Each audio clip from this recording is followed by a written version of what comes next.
Udah nampak ya?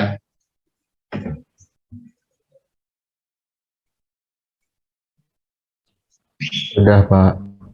Ya, ya, kita mulai. Jadi kamu tahu bahwa SMKK, Sistem Manajemen Keselamatan Konstruksi, itu manajemen keselamatan konstruksi. Artinya di lapangan itu ada pemimpin, ada pekerja yang sama-sama bekerja sama dalam proses konstruksi, sehingga perlu adanya manajemen. Jadi perlu kita ketahui bahwa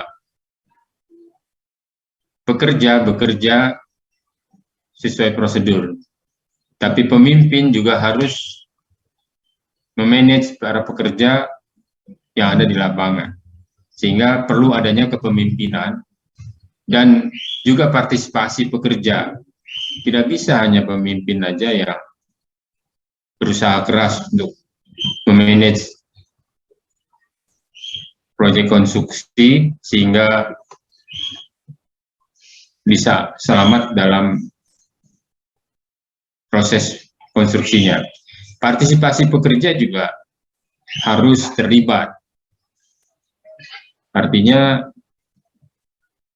kita tidak bisa bekerja sendirian. Oleh karena itu kepemimpinan dan partisipasi pekerja dalam keselamatan konstruksi juga harus diperlukan. Oleh karena itu pada hari ini saya menjelaskan tentang kepemimpinan dan partisipasi pekerja dalam keselamatan konstruksi.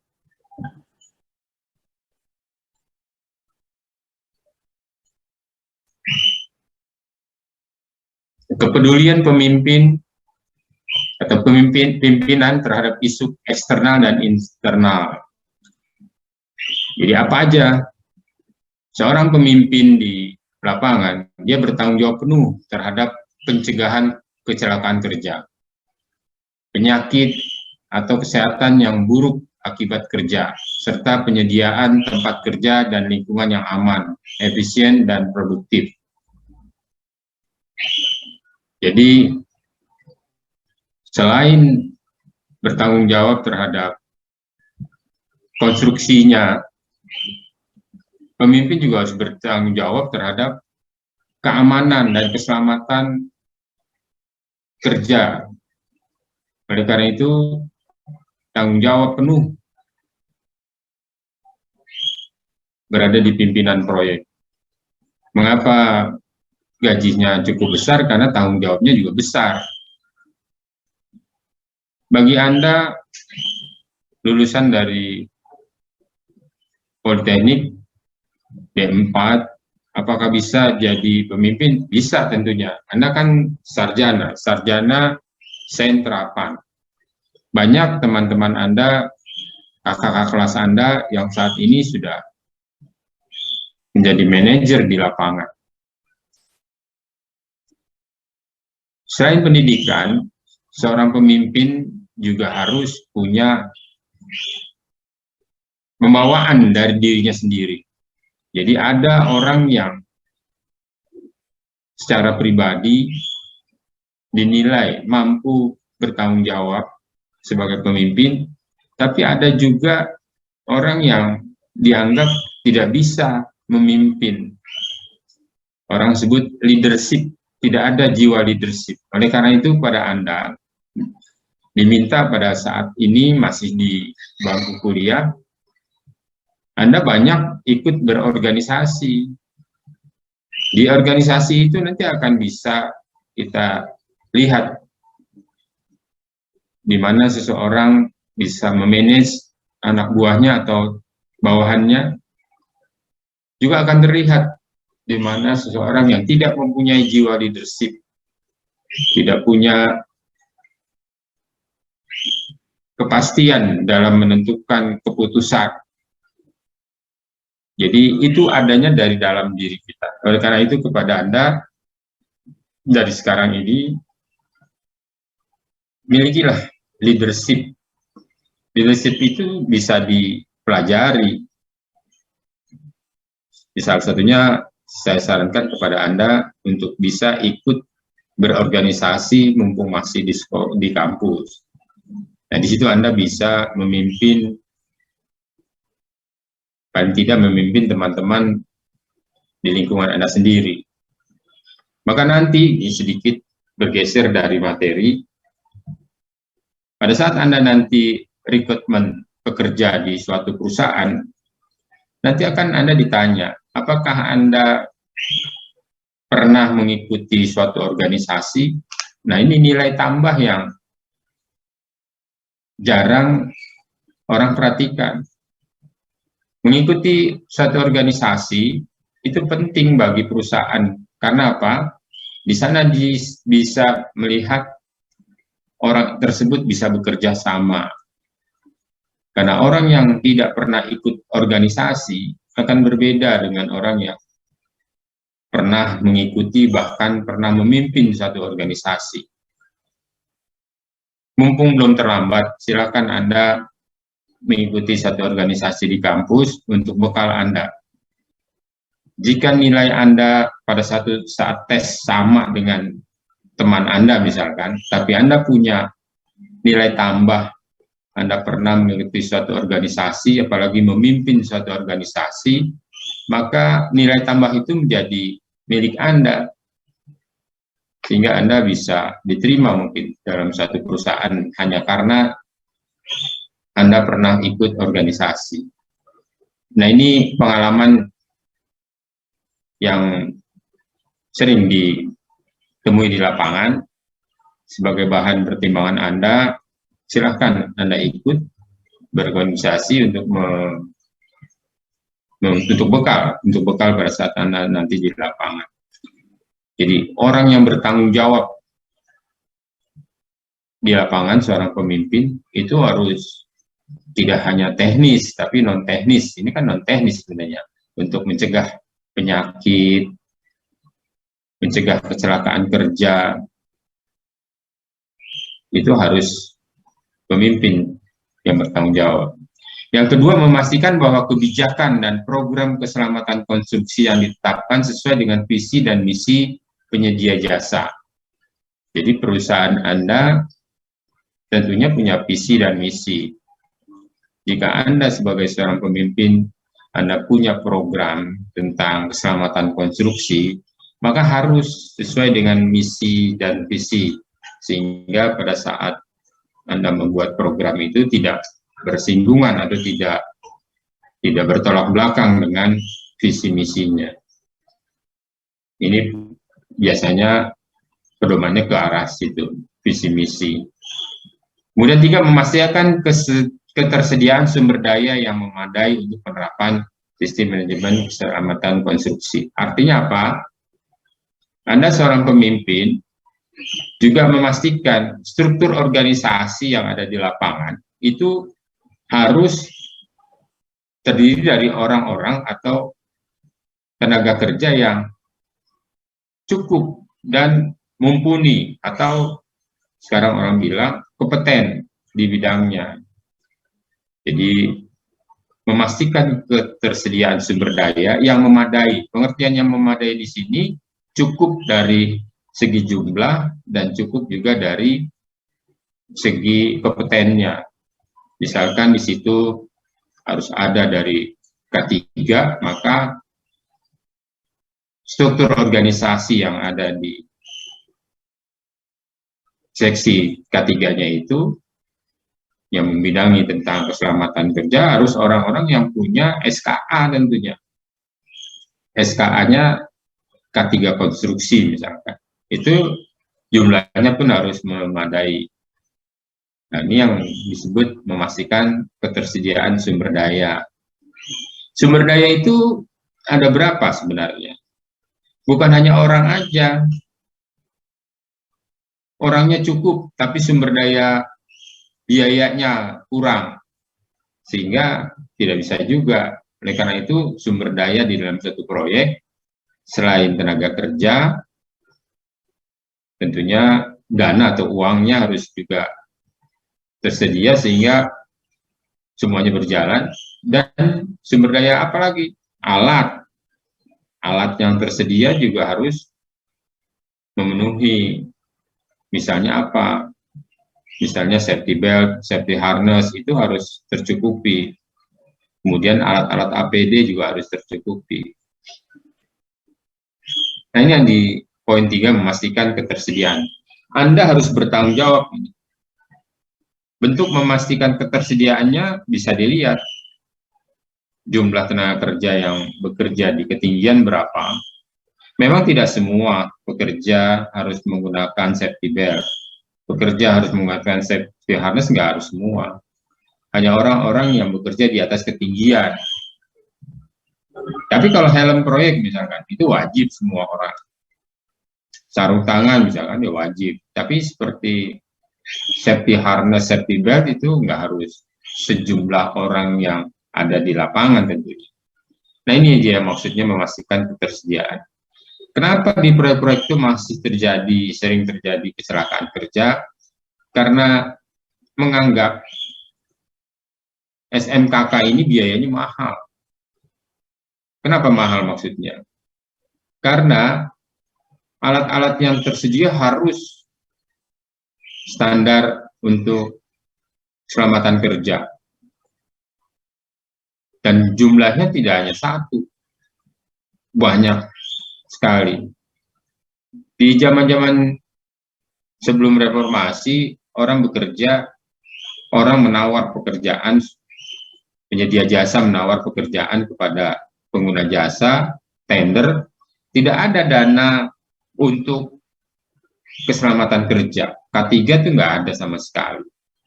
Sehingga saat itu banyak sekali kecelakaan kerja.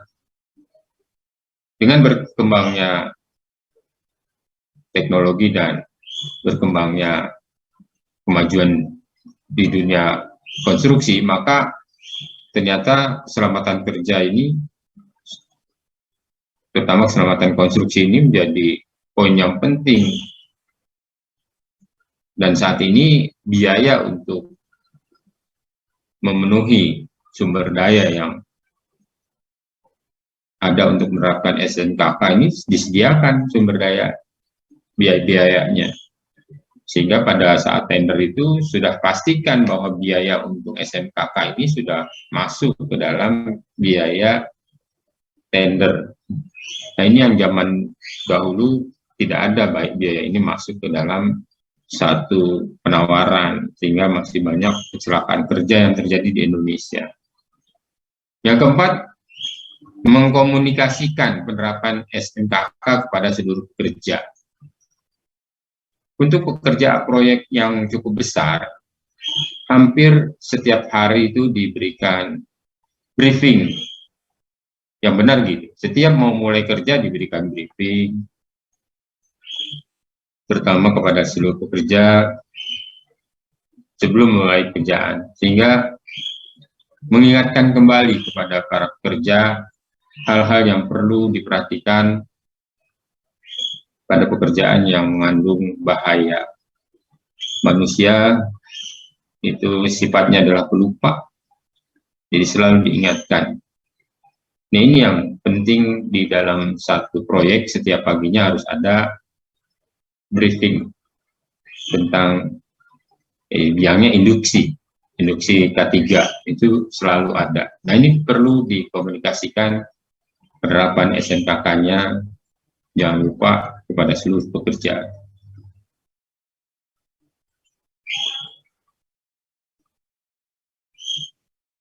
Kemudian memastikan yang kelima bahwa SMKK akan mencapai hasil sesuai dengan yang direncanakan.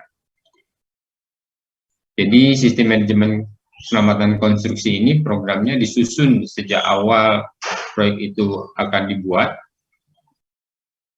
dan hasilnya ini harus sesuai dengan yang direncanakan, sehingga laporan-laporan setiap waktu itu harus diberikan kepada atasan, progresnya sampai mana, kemudian juga apa yang sudah dilaksanakan.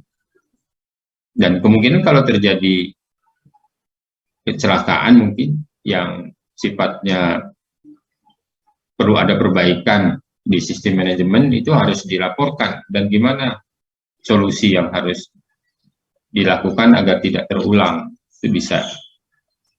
Jadi memastikan bahwa SMKK bisa mencapai nantinya sesuai dengan direncanakan. Yang keenam, memastikan bahwa setiap pekerja berpartisipasi dan berkontribusi terhadap penerapan SMKK secara berdaya guna dan berhasil juga. Maksudnya apa? Kunci dari keberhasilan SMKK ini bukan berada pada pimpinan proyek saja, tapi setiap pekerja. Karena satu orang aja melakukan kesalahan dalam suatu sistem kerja, maka akan berpengaruh terhadap yang lain. Makanya setiap pekerja ini harus berpartisipasi.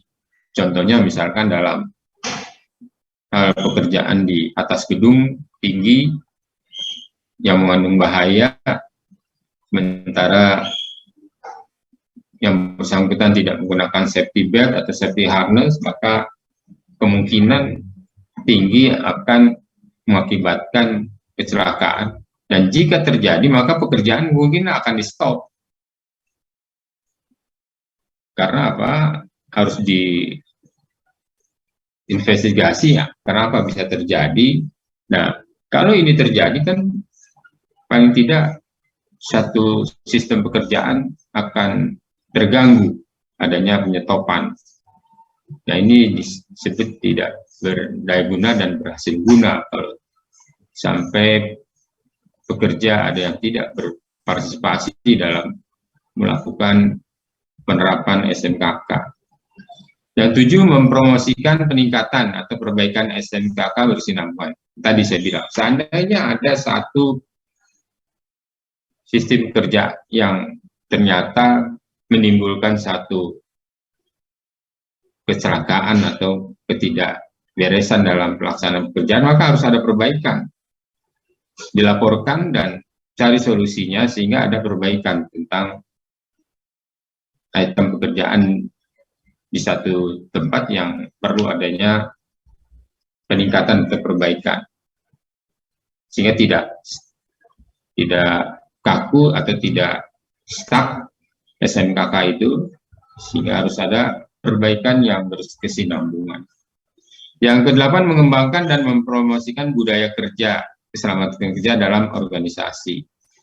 Mempromosikan budaya kerja, misalkan yaitu orang kita kan paling tidak bisa kalau nggak ngerokok, tapi harus tidak boleh ngerokok. Kalau sampai ngerokok kena denda. Nah, ini satu bentuk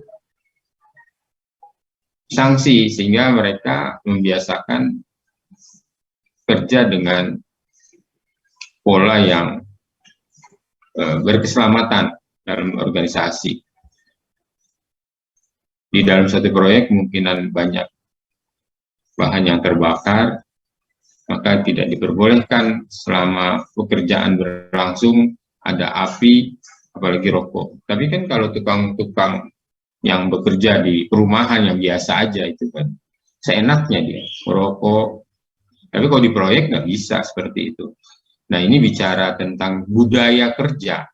Orang-orang yang sudah terbiasa di proyek mungkin tahu. Tapi kalau orang yang belum pernah, yang bekerja di perumahan biasa, masuk ke dalam proyek, budaya kerja dia sulit diterapkan.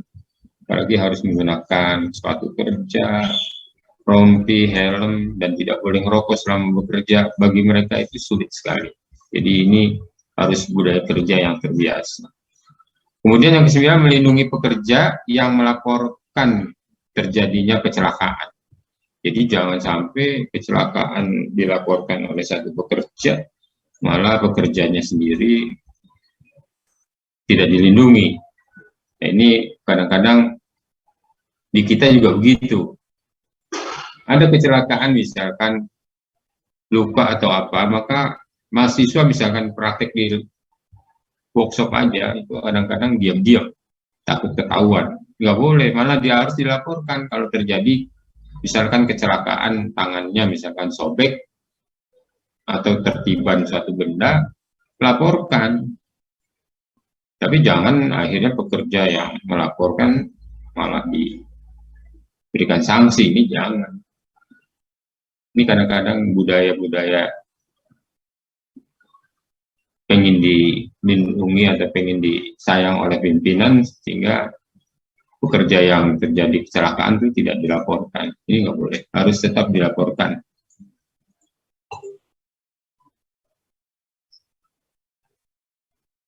Nah, ini organisasi pengelola SMKK. Jadi di sini penyedia jasa, jadi kontraktor, harus membentuk organisasi pengelola keselamatan konstruksi pada setiap pekerjaan konstruksi yang terintegrasi dengan struktur organisasi penyedia jasa. Ini kita bicara di proyek yang cukup besar, sehingga organisasi pengelola keselamatan konstruksi ada, dan struktur organisasi di dalam struktur organisasi penyedia jasa ini ada struktur teknisnya misalkan. Itu berbeda, memang tidak dijadikan satu, dan ini harus terintegrasi sehingga benar-benar kalau terjadi apa-apa penanganannya pun cepat teratasi. Jadi harus dibentuk tersendiri pengelola keselamatan konstruksi. Nah, ini yang saat ini untuk kontraktor-kontraktor yang cukup besar, organisasi pengelola keselamatan konstruksi ini sudah dibentuk tersendiri. Kalau di zaman-zaman terdahulu ini belum ada. Kalau sekarang ini harus dibentuk organisasi pengelola keselamatan konstruksi. Dan orangnya hanya bekerja untuk mengelola keselamatan konstruksi saja. Nah, umumnya ini dari orang-orang yang lulusannya benar-benar dari K3. Kan ada jurusan K3. Jadi orangnya keselamatan konstruksi itu dari itu.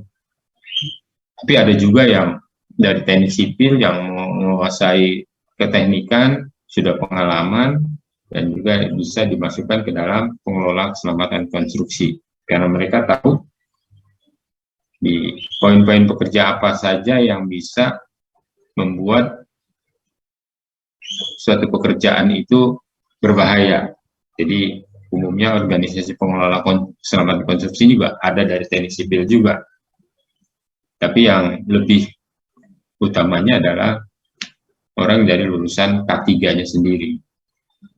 Kalau dari sipil berarti mereka harus punya SKA dari K3 konstruksi. Silakan nanti pada saat Anda lulus dari PNJ ini akan mendapatkan SKA, Anda bisa memilih K3 konstruksi atau pengawas bangunan gedung. Yang tersedia itu sekarang ini cuma 2, pengawas bangunan gedung, untuk gedung ya, atau K3 konstruksi. Nanti yang uji juga saya biasanya dengan tim-tim asesor lainnya. Hanya dua unit kompetensinya, K3 konstruksi dengan pengawas bangunan gedung. Ya, organisasi pengelola SMKK nomor 2-nya, besaran organisasi pengelola SMKK disesuaikan dengan skala pekerjaan konstruksi. Ya, jadi organisasinya jangan terlalu gemuk kalau skala pekerjaannya kecil. Tentunya harus diimbangi dengan skala pekerjaan. Tetap harus ada organisasi pengelola keselamatan konstruksi ini, SMKK, walaupun organisasinya cukup kecil misalkan, karena skala kerjanya mungkin kecil. Tapi kalau skala pekerjaannya besar, maka organisasi pengelolanya juga gemuk. Besar kecilnya satu pekerjaan, skala pekerjaan dilihat dari besarnya nilai proyek tentunya. Dan juga dilihat dari banyaknya item pekerjaan di proyek tersebut. Sehingga mempengaruhi organisasi pengelola keselamatan konstruksi. Yang ketiga, penyedia jasa atau kontraktor wajib menunjuk penanggung jawab.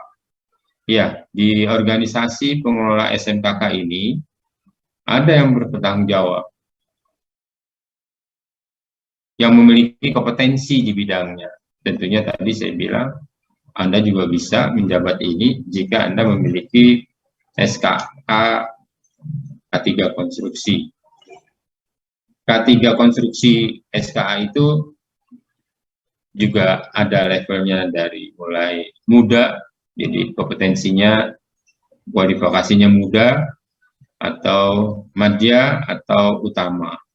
Jadi kalau Anda baru lulus tentunya masih levelnya muda, kompetensinya masih muda. Tapi kalau Anda sudah pengalaman di bidang konstruksi ini, udah punya pengalaman, Anda bisa naikkan ke madya dengan pengalaman kerja. Kemudian jika sudah banyak sekali pengalaman, maka Anda bisa kompetensinya naik lagi menjadi utama. Nah, utama ini biasanya sudah levelnya untuk skala besar. Terus tugasnya apa? Bertanggung jawab terhadap pengelolaan administrasi dan operasional keselamatan konstruksi. Contohnya untuk misalkan jalan kereta api layang Jakarta Bandung misalkan, itu tentunya sudah wajib ada pengelola SMKK yang sedikit gemuk. Karena apa? Proyeknya cukup bergengsi, cukup besar, dan lingkup kerjanya pun banyak, nyampe 2 provinsi ya, dari Jawa Barat, DKI Jakarta. Ini sudah pengelolaannya tentunya skalanya skala besar, penanggung jawabnya pun dan bawahannya untuk mengelola SMKK ini cukup banyak. Kemudian nomor 4-nya menyusun atau susunan tugas, wewenang, dan tanggung jawab organisasi pengelola keselamatan konstruksi ini ditetapkan secara tertulis oleh manajemen penyedia jasa. Jadi ini tidak boleh ganti-ganti, sudah dipastikan sejak awalnya siapa yang ditetapkan sebagai ketua, kemudian anggotanya siapa aja. Ini harus ditetapkan secara tertulis sehingga bisa diminta pertanggungjawaban kalau terjadi sesuatu. Dan mereka harus bertanggung jawab penuh jika terjadi hal-hal yang tidak diinginkan.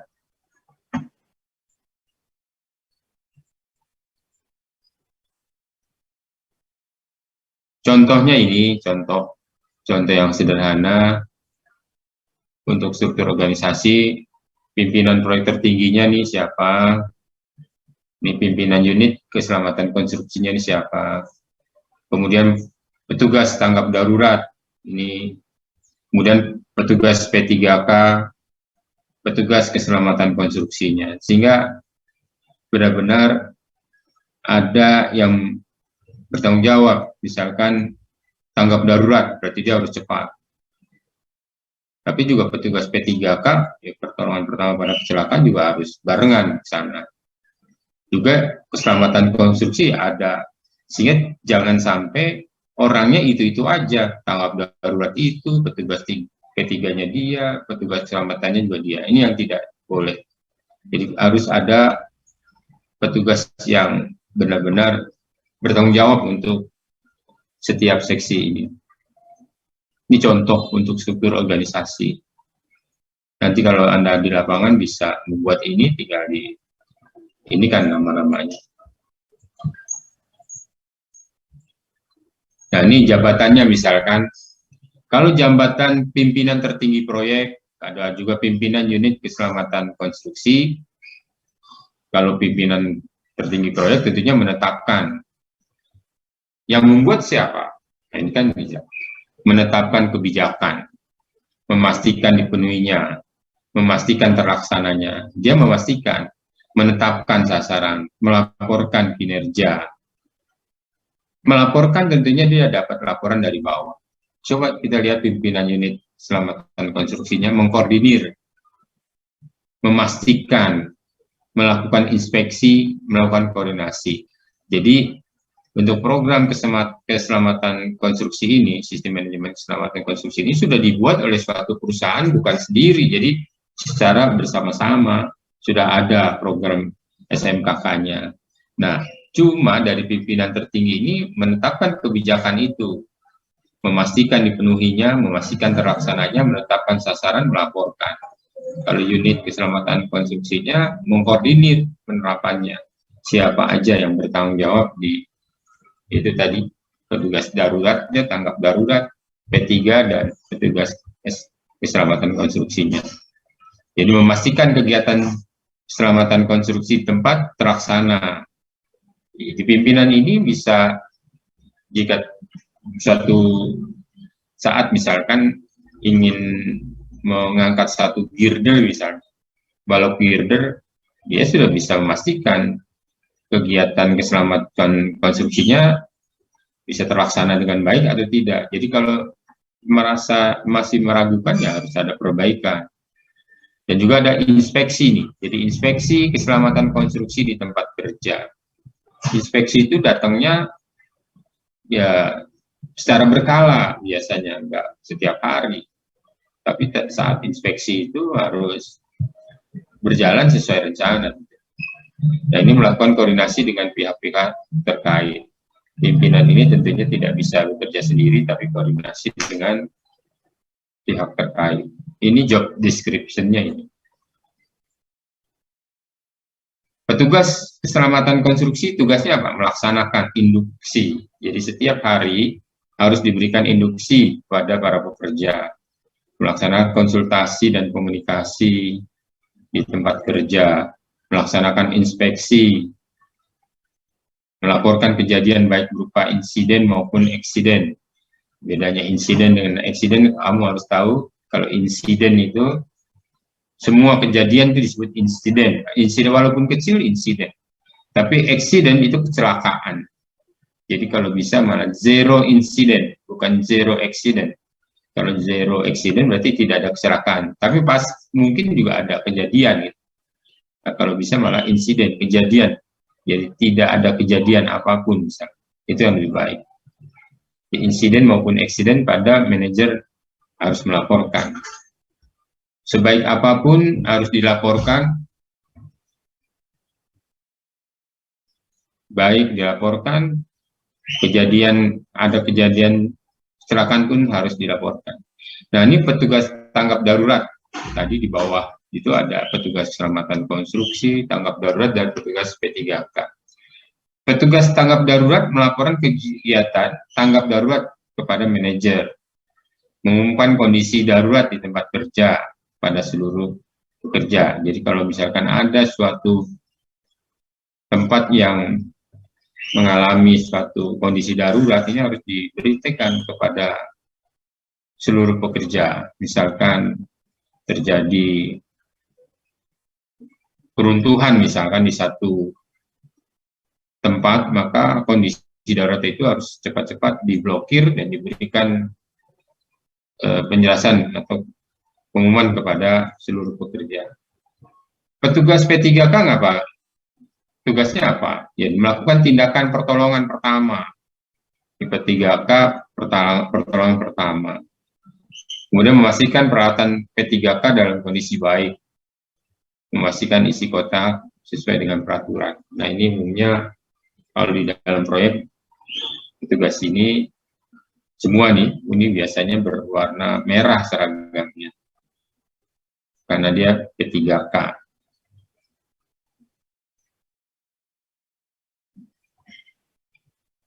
Nah ini juga contoh tugas dan tanggung jawab organisasi unit keselamatan konstruksi. Ini tadi Direktur HSE Keselamatan Kerja, unit keselamatan konstruksinya, kemudian ini yang tadi, hampir sama dengan yang tadi, tugas keselamatan konstruksi, tugas tahap darat, dan tugas P3K. Ini tabel tanggung jawab, ini hampir sama tadi, cuma lebih diuraikan lagi. Nah, komitmen keselamatan konstruksi. Jadi pimpinan penyedia jasa harus menerapkan dan memelihara kebijakan keselamatan konstruksi yang mencakup satu, komitmen untuk menyediakan kondisi kerja beserta lingkungan yang aman, sehat dalam rangka pencegahan kecelakaan konstruksi, kecelakaan kerja, cedera, dan penyakit akibat kerja. Kita mulai dari yang kecil dulu. Cedera dan penyakit akibat kerja. Cedera ini bentuknya apa di lapangan? Kita tuh sampai komitmen keselamatan konstruksi ternyata bukan K3-nya saja gitu, tapi sampai cedera dan penyakit akibat kerja. Mungkin Anda bisa contohkan, cedera dan penyakit akibat kerja, misalnya apa ini? Kok ada cedera dan penyakit akibat kerja? Kalau yang disebut cedera misalkan apa? Kalau apa bedanya penyakit akibat kerja? Nanti ya, suatu saat Anda di lapangan ditanya, ini bedanya cedera dengan penyakit akibat kerja, bedanya di mana? Ada yang bisa bantu jawab? Kita diskusi sedikit supaya jangan ada satu arah ini. Halo,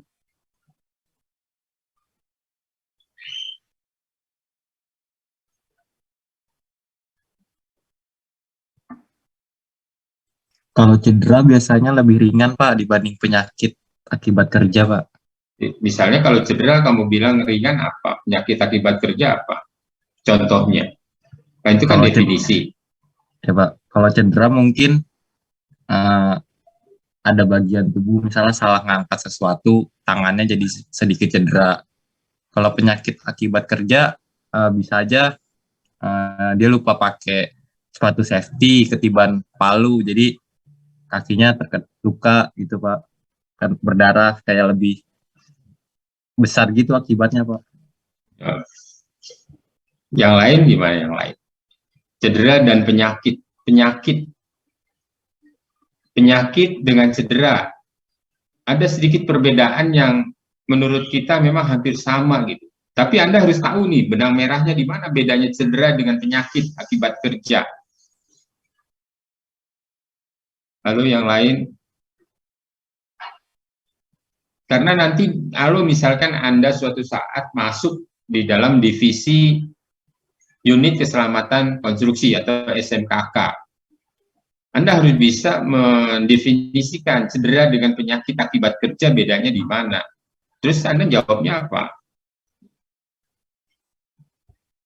Karena ini bagian dari tugas Anda ini nantinya. Saya yakin di antara 20 orang ini kemungkinan nanti di perusahaan ada yang masuk ke dalam divisi SMKK. Apalagi nanti pada akhir perkuliahan di sini Anda mengambil K3 konstruksi SKA-nya. Anda dikasih gratis loh biasanya.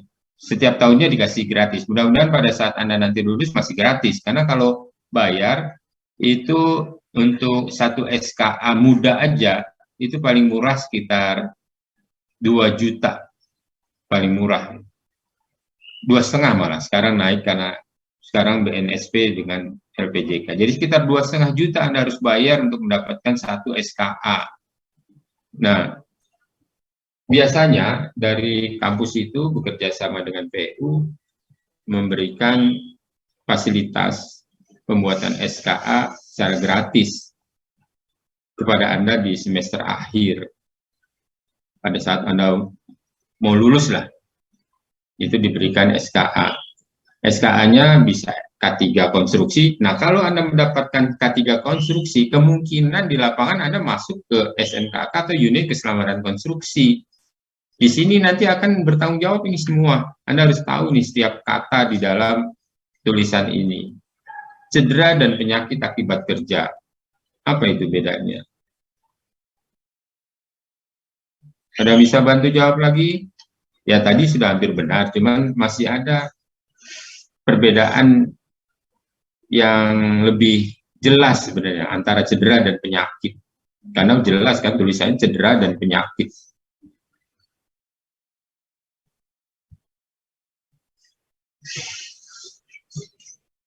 Kalau 20 orang yang jawab baru satu, yang wanitanya mana nih? Saya ingin supaya dua arah, kamu jangan satu arah.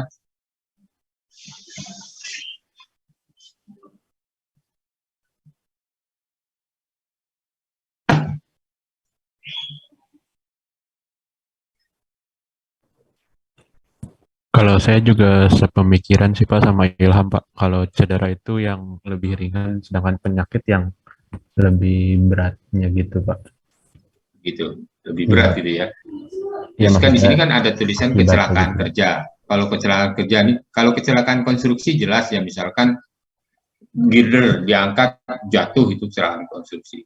Kecelakaan kerja jatuh dari eh, lantai berapa itu jatuh, dia kecelakaan kerja.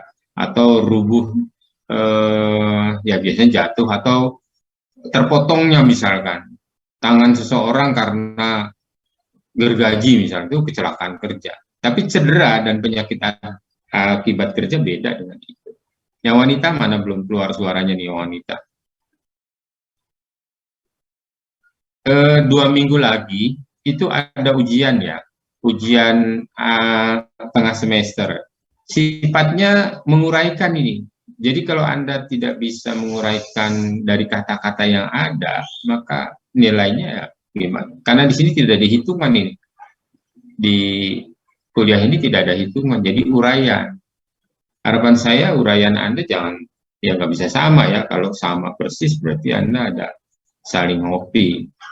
Ini harus Anda dari pikiran Anda.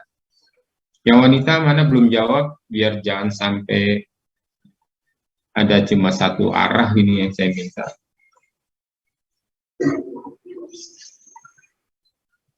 Sebelumnya Anda pernah mendapatkan kuliah K3 belum? Tentang K3 misalkan. Sudah ada belum? Belum. Belum. Baru ini ya. Jadi gini, cedera dan penyakit akibat kerja ini ada perbedaan sebenarnya. Perbedaannya gini.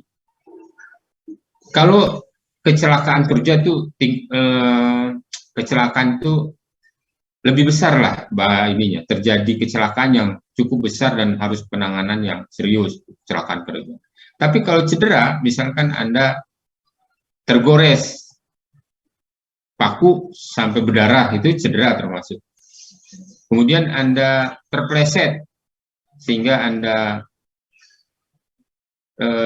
terluka di tangan, itu masih dianggap satu cedera.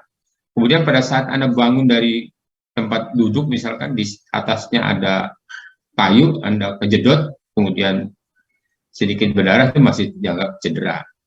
Jadi intinya kalau cedera itu ada luka terbuka. Cedera itu luka terbuka yang tidak berat. Tapi kalau tangan terpotong, tangan patah, itu sudah anggap kecelakaan kerja. Tapi luka terbuka itu dianggap cedera. Tapi luka terbukanya masih kecil lah dianggap, dengan betadine atau dengan obat Tensoplast dan lain, Tensoplast apa? Ya Tensoplast gitu ya. Atau betadine itu masih bisa. Atau dengan kapas itu masih bisa ini kan. Jadi cedera itu bisa tergores, terpleset, lukanya kecil atau kejedot sambil berdarah, itu masih dianggap cedera. Tapi penyakit akibat kerja ini biasanya tidak berbentuk luka terbuka. Kalau Anda misalkan salah ngangkat semen misalnya, kemudian Anda sampai tulang, bukan Anda lah, pekerja misalnya, pekerja ngangkat semen sampai dia salah dalam ngangkat sehingga tulang belakangnya terkilir misalnya. Dan itu sampai dia nggak bisa berdiri dengan baik, itu disebut penyakit. Karena lukanya itu nggak bisa disembuhkan dengan cara, atau penyakitnya tidak terlihat. Atau tadi juga ada sebagian ngomong, ada yang luka karena terkilir misalnya. Terkilir itu masuk ke penyakit sebenarnya, karena dia tidak terbuka. Kenapa bedanya? Terkilir itu bisa sakit yang lama. Kalau cedera itu bisa kelihatan dan diobati, bisa sembuh cepat. Tapi kalau yang namanya terkilir sampai tangannya itu salah urat misalnya, atau saraf kejepit, itu dianggap satu penyakit. Tidak terlihat dan berlangsungnya cukup lama. Nah, itu yang disebut penyakit biasanya. Ada juga penyakit misalkan dianggap penularan dari virus, itu pun penyakit. Penyakit yang biasanya berjangkitnya cukup lama dan tidak terlihat, itu penyakit. Kalau cedera terlihat, tapi lukanya cuma kecil dan bisa diobati dengan obat yang ada di P3K. itu beda ya, secara detail seperti itu. Jadi penyakit akibat kerja itu bentuknya tidak terlihat dan berlangsung cukup lama untuk pengobatannya. Contohnya Anda terkilir biasanya nggak bisa sembuh satu hari itu, biasanya cukup lama.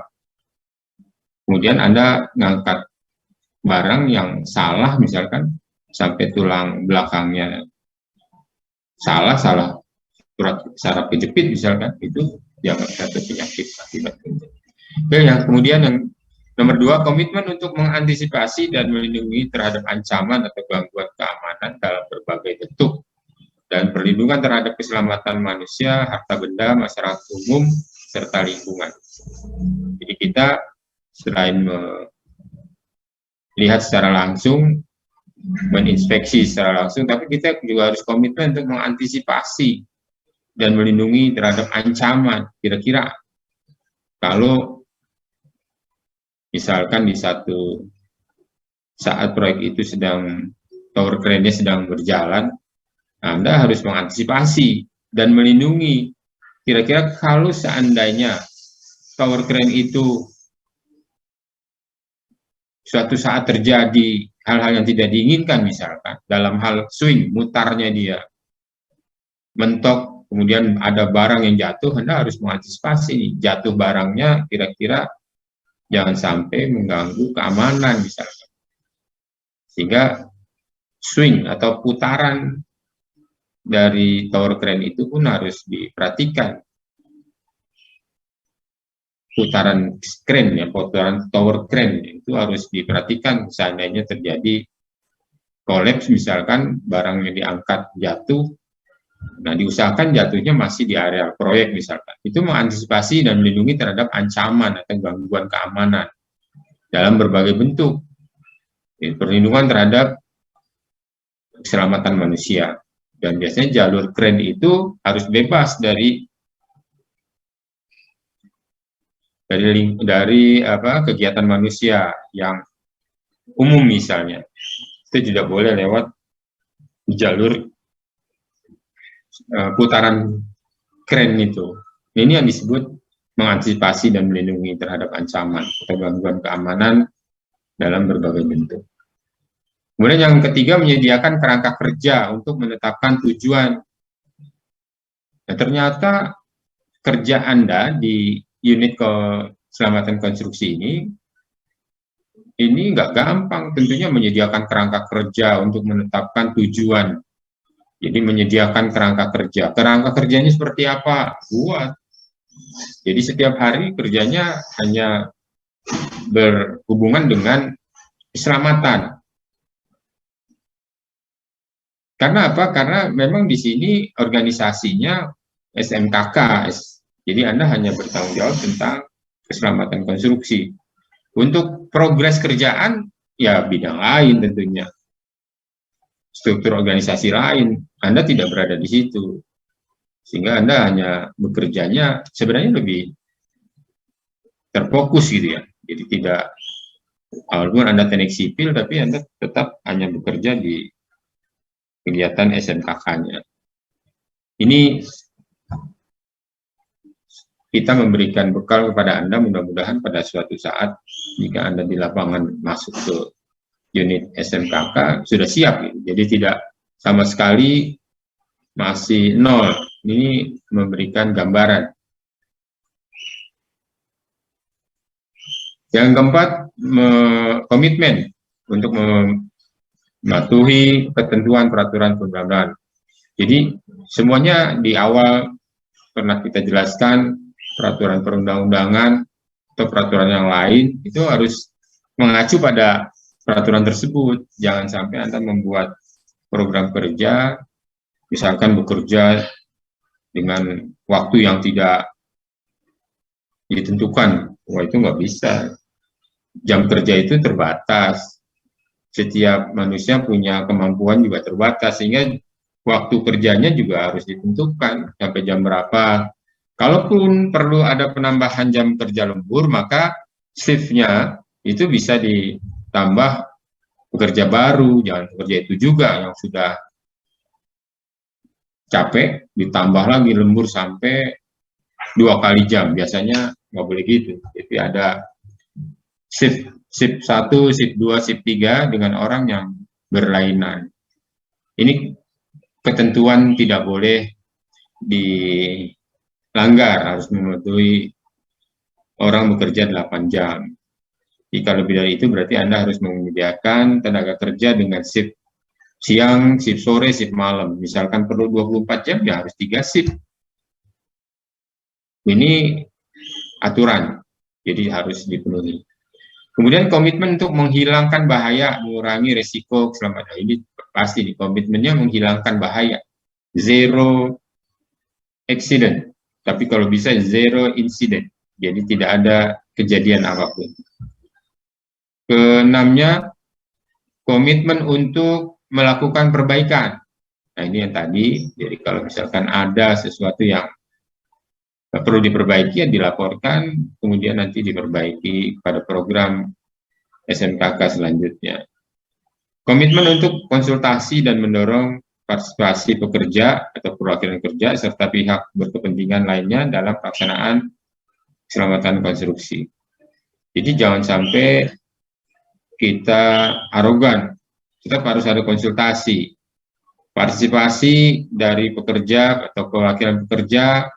Misalkan ada masukan, harus kita tampung. Jangan Anda bilang pokoknya harus begini, ya nggak bisa begitu juga. Kita memberikan masukan dari yang di lapangan. Kalau memang masukan itu baik, ya bisa aja kita usulkan dalam laporan ke atas, sehingga nanti program SMKK-nya mungkin bisa direvisi untuk perbaikan secara bersinambungan. Jadi jangan sampai Anda kaku, pokoknya harus seperti ini aturan. Boleh aja begitu, tapi tetap masukan dari para perwakilan kerja atau pekerja itu kita laporkan ke atas. Mudah-mudahan bisa menjadi perbaikan SMKK selanjutnya secara berkesinambungan. Ini contoh nih yang di Cawang, ini yang di Cawang yang sebenarnya ya belum lama ini ya terjadi ya, sudah cukup lama tapi masih dalam ingatan kita yang Anda bilang juga. Ini sebenarnya masalahnya sepele yang ini. Yang pernah saya bilang, masalahnya sepele karena begistingnya, bautnya nggak dipasang semua. Kalau konstruksinya sudah oke, tapi bautnya nggak dipasang semua. Pada saat dicor, bautnya jebol sehingga terjadi runtuh. Nah kalau udah begini kan, ya ini di Becakayu yang di Cawang terjadi seperti ini. Ini harus terekspos karena berada di jalur utama dari Cawang menuju Tanjung Priuk, sehingga terlihat jelas. Nah ini kejadian kecelakaan konstruksi. Nah kalau seperti ini, penanganannya memang dari SMKK-nya sendiri, ini harus bekerja keras nih. Kenapa bisa terjadi seperti ini? Ternyata bukannya non teknis ini, tapi teknis. Teknisnya dia tidak memasang baut pada begisting secara penuh, sehingga terjadi perlemahan di satu titik. Pada saat ngecor terjadilah kolaps. Dan ini terekspos di dunia dan kerugiannya tidak sedikit. Kalau uang mungkin bisa dicari, tapi kalau kerugian manusia menjadi korbannya adalah para pekerja kasar. Contoh ini. Nah, kebijakan keselamatan konstruksi harus disahkan oleh pimpinan dalam bentuk fakta komitmen dan pimpinan pelaksana pekerja konstruksi dalam bentuk kebijakan keselamatan konstruksi. Tertulis, tertanggal, dan ditandatangani. Dikomunikasikan kepada seluruh pemangku kepentingan, baik pemangku kepentingan internal maupun eksternal. Kemudian tersedia sebagai informasi terdokumentasi. Jadi kalau ada apa-apa, ada dokumentasinya.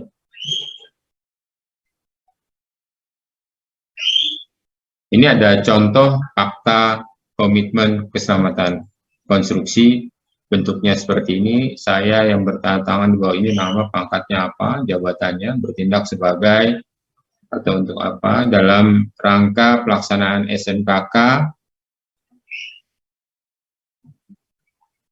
dengan memastikan bahwa seluruh pelaksanaan pekerjaan konstruksi ditulis memenuhi ketentuan, menggunakan tenaga kerja yang bersertifikat, menggunakan peralatan yang memenuhi standar, menggunakan material memenuhi standar, menggunakan teknologi yang memenuhi standar, melaksanakan standar operasi dan prosedur SOP-nya. 9-nya memenuhi 9 komponen biaya. Nah, ini komponen biaya pada SNKK. Ini dalam perjanjiannya ada biaya dalam SNKK-nya itu tercantum. Tapi sudah ada fakta komitmen dan keselamatan konstruksi ini ditandatangani, ini berat sekali nih. Kalau terjadi apa-apa, dilihat misalkan seperti tadi pilar untuk jembatan layang di Becakayu terjadi kolaps, maka dilihat masalahnya apa. Ternyata di nomor 4 menggunakan material yang ini kan harusnya memenuhi standar. Ternyata tidak memenuhi standar, maka dari perusahaan itu harus bertanggung jawab. Dituntut di pengadilan pun bisa, karena di sini sudah menyatakan menggunakan material yang memenuhi standar. Ternyata di lapangan materialnya tidak memenuhi standar. Baut yang harus pasangnya jumlahnya banyak, dia kurangi. Nah, berarti kan tidak memenuhi standar. Investigasi kecelakaan itu cukup lama, tapi pasti ada kesimpulan. Nah, dari 7 ini, di mana dilihat nanti? Apakah tenaga kerjanya tidak kompeten? Dilihat, bersertifikat tidak para pekerjanya. Termasuk Anda misalkan bekerja, Anda punya sertifikat SKA-nya nggak? Jadi wajib pada Anda yang baru lulus dari PNJ, Anda harus mempunyai SKA nih. Wajib, karena bentuk Anda kompeten untuk bekerja. Kemudian di sini lihat juga peralatannya, teknologinya, SOP-nya memenuhi syarat nggak? Jangan sampai udah mau dicor, besinya belum siap, pengecoran belum memulai, berarti kan SOP-nya nggak berjalan baik. Itu pun harus diteliti. Ya, ini breakout. Sebentar lagi kita putus dulu sebentar nih, karena breakout.